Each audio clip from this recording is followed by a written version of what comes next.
Qirg'izistonlik gandonlar onangni sizga Qirg'izistonni o'zbegimisan, qirg'izimisan, libboy millating bo'lsa Qirg'izistonda yashaydigan onalaringni siskadi. Bu yoqqa qirg'izlarni izvasa qilganman itim mana shu yerda. Qirg'iziston onasini siskadigan mana shu itim bo'ladi.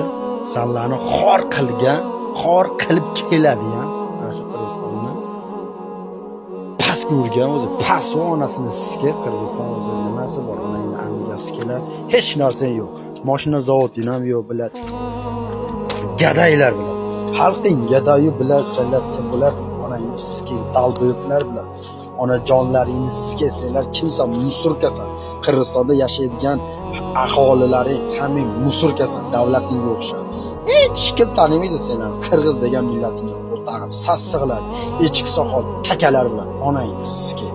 Musur onangni amiga siskar. Qirg'izistonning erkeklari, mushiklari bir gap eshitdim, shu rostmi? Qirg'izistonning erkeklarichi uylanmoqchi bo'lsa, birinchi paproba ami sikkani boradi-yu, onalarini sikarkan, singillarini sikarkan. Shu gap rostmi? Uylanishdan oldin?